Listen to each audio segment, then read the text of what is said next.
Eder. Mech. Pallister. Sono qua. Buongiorno Claudio. Ciao, buondì. Buongiorno, che dici? E che dico?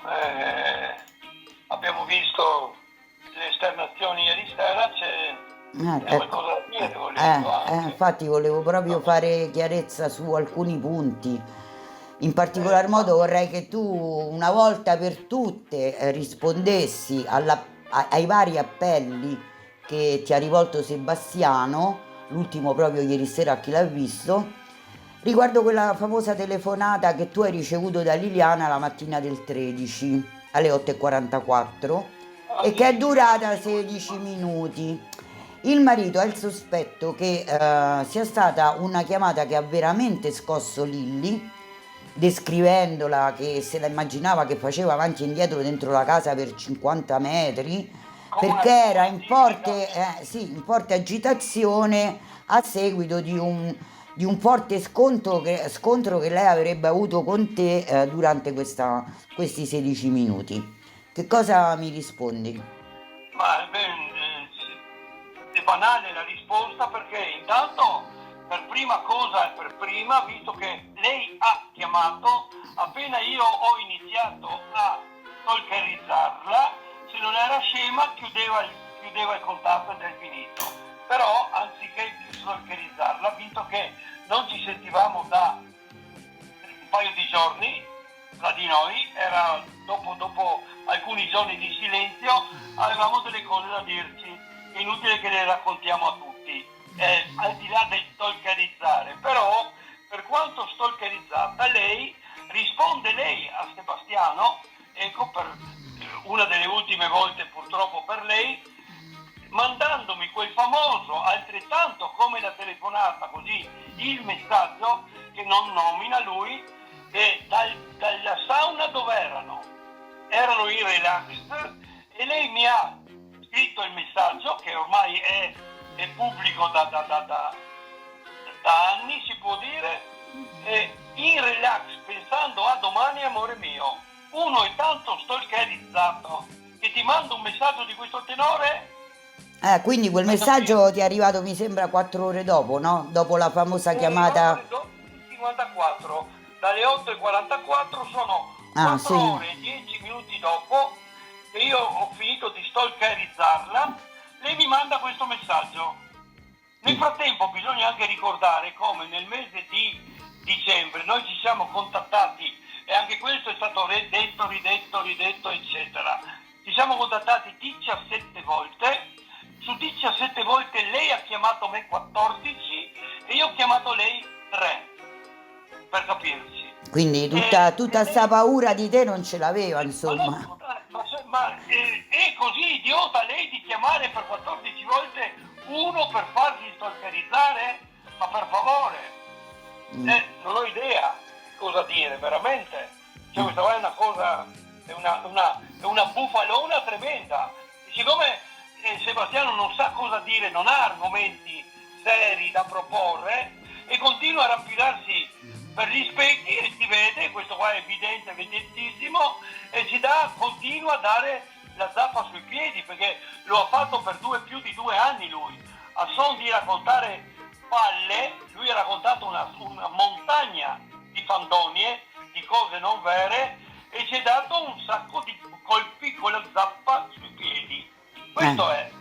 Un'altra cosa che vorrebbe sapere Sebastiano è che tu avresti detto che il tuo pulmino era un centro di smistamento, e quindi vorrebbe sapere che cosa smistavate tu e Liliana nel pulmino. Sì, la sua idiozia stavamo smistando.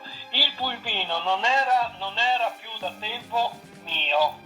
Io avevo le chiavi, mi ero tenuto le chiavi, lo usavamo quando poteva servire, rarissimamente ormai, eccolo, e il pulmino serviva soprattutto da punto di appoggio e spogliatoio e raccolta, diciamolo pure, vestiario dei nostri ragazzi che saltuariamente lo usavano come deposito e anche spogliatoio, se vogliamo, per i loro allenamenti. Era messo in una posizione strategica al quadrivio di Officina, è rimasto lì per mesi.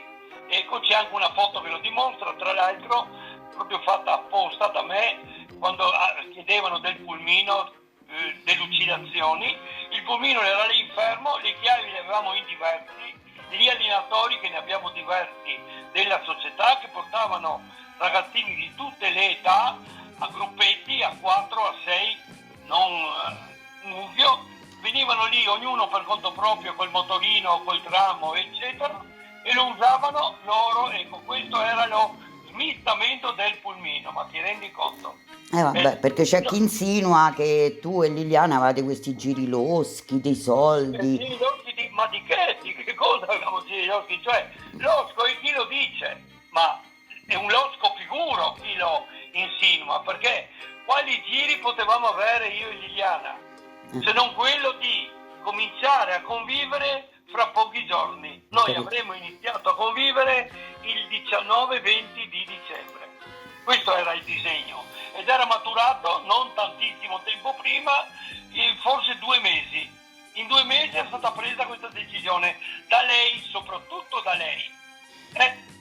Ed è chiaro, io l'ho dichiarato da subito, queste sono mie dichiarazioni del 15 dicembre, la mattina, 9 o 10 ore dopo di Sebastiano, in questura mi sono presentato volontariamente, ormai è rissa appunto, alle 9 di mattina ero là, ho parlato per più di 3 ore, ho posato lì i miei telefoni che sono stati da qualcuno della polizia, perfino usato probabilmente uno dei due per chiamare il telefono di Liliana alle 11:50, mi sembra, io ero ancora là sicuramente. È stata fatta una chiamata dal mio cellulare secondo, che era quello a nome di mia moglie, al cellulare di Liliana, e qualcuno ha risposto: sono 15, sono 15.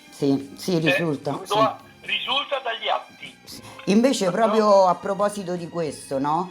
Lui afferma ieri sera che di queste chiamate, tu ne sai qualcosa di queste chiamate che riceveva Liliana, che c'era qualcuno che sospirava, che ansimava, e che un paio di giorni dopo è andato in questura a fare la segnalazione, quindi avrebbe segnalato il tuo numero, perché era da quel numero che lui supponeva che arrivavano queste telefonate con i sospiri, e dice che è andato in questura a fare una segnalazione. Ti risulta?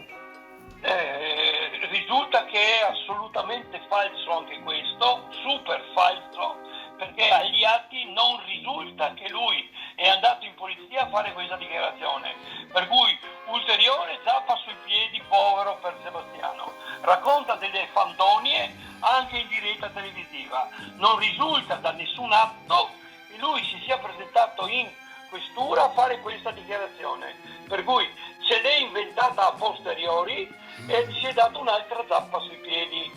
Ecco. E poi cosa mi volevi dire della serata del 30 che ha detto?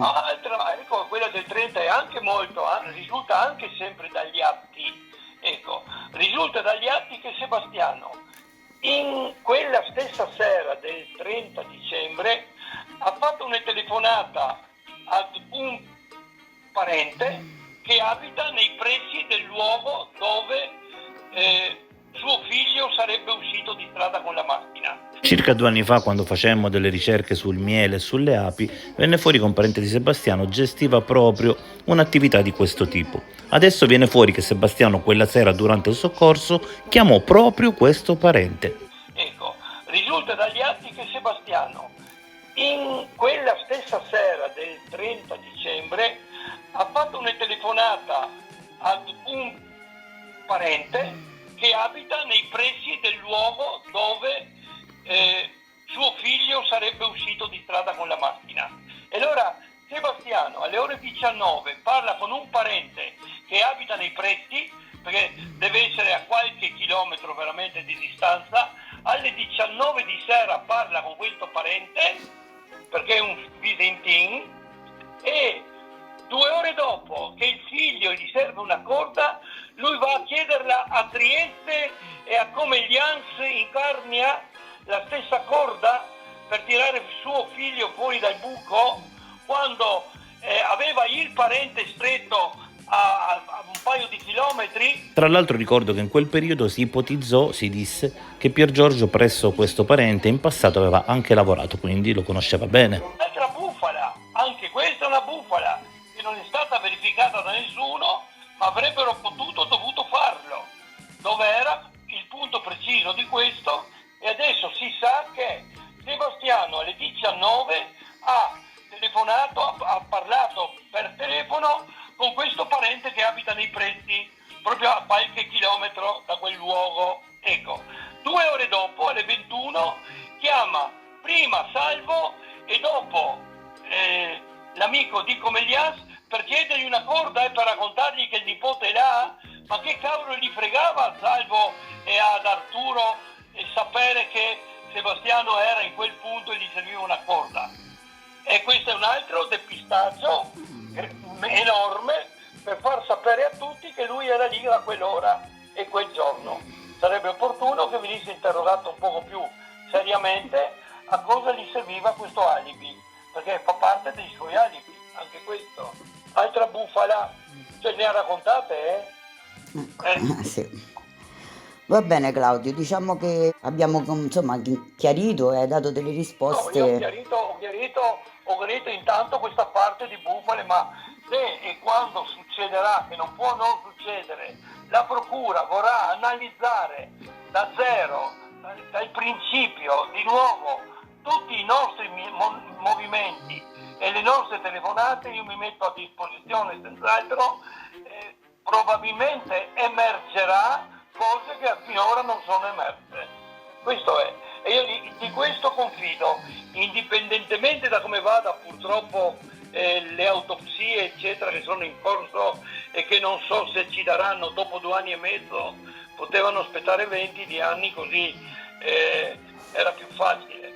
Hanno lasciato che il corpo di Liliana purtroppo si deteriorasse e avrebbe potuto parlare, ma per fortuna, come aveva detto già tante volte Sebastiano, le celle telefoniche parleranno, infatti stanno parlando. E come? Va Le bene, celle telefoniche con le posizioni di ognuno a quell'ora. va bene, ti ringrazio Claudio per Grazie a voi, per il grazie a voi tempo. per l'interessamento, veramente che Dio vi benedica, non solo tu ma tutti quelli che in Italia, e sono tanti, tantissimi, che si interessano a questo caso in maniera impropria, estranea, nel senso di non è che sono né parenti né niente, semplicemente persone che come noi vogliono la verità. Noi chiediamo esclusivamente la verità, io per primo, ma sono tutt'uno con Sergio, con Silvia, con il gruppo degli onesti, ecco, del quale orgogliosamente facciamo parte, e il gruppo invece dei banditi, come si possono chiamare? Gli onesti sono da una parte e dall'altra, ecco. Disonesti. Quel gruppo finirà con le pive nel sacco, voglio sperare, e non voglio andarmene da questo sporco mondo che purtroppo peggiora di giorno in giorno, senza avere prima fatto quello che vorrei. Va bene, ti ringrazio. Rifaccia qualcuno, l'ho già detto, e spero di riuscire a farlo. Certo, noi cerchiamo verità e giustizia per Liliana. Certo, verità e giustizia, ma la giustizia è conseguente, è chiaro. Saluti, grazie.